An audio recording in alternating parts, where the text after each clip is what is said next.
So we're going to determine the velocity of a satellite orbiting the Earth. The Earth is 6.4 times 10 to the 6 meters. It's orbiting above that elevation, that radius, by 2,000 kilometers, which is actually conversion here, 2.0 times 10 to the 6th meters.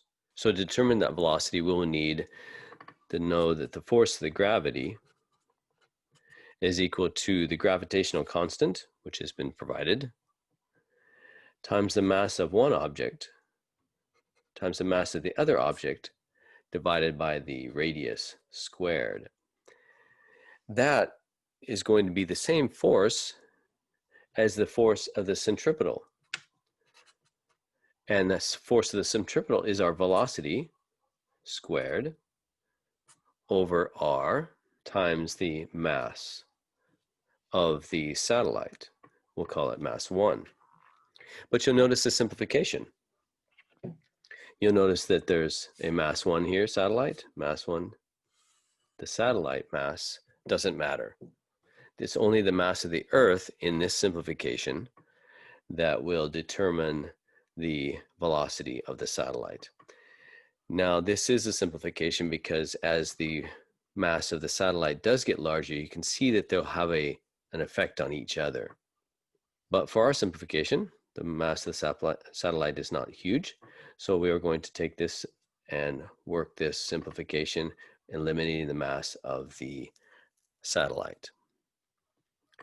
So with this, we have g, which is given up here, the mass of Earth divided by, oh, look, there's an r here, also can be canceled. One of these can be taken out. So it's divided by the r is going to equal, the only thing over here is velocity squared. And working these out, 6.67 times 10 to the negative 11 meters cubed over kilogram second squared. Mass of the Earth, 6.0 times 10 to the 24th kilograms. Looks like that unit cancels. Divide by the radius, and notice the radius is not the radius of the Earth, and maybe we shouldn't call this with an r here. The radius is actually the distance between the center of the satellite and the center of the Earth. So it's 2.0 times 10 to the 6th meters plus 6.4 times 10 to the 6th meters. That works out to be an 8.4 times 10 to the 6th. And so we combine, and let me describe this to you. I've crossed out some units here. Meters cancel with one of the meters over here. So it's no longer meters cubed, but meters squared. So our units here would be meters squared over seconds squared. And that's equal to velocity squared. So when you take the square root, it'd be the square root of meters squared over square root of seconds squared. That would be meters per second. Let me describe something else here.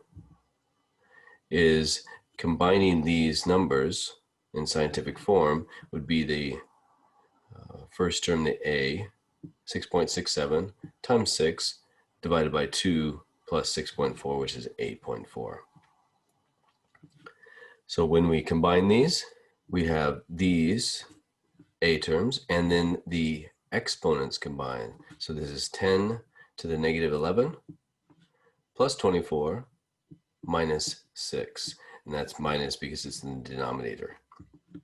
Taking and combining these, taking the square root, gives us the final answer of velocity of the satellite at that elevation is 6,900 meters per second.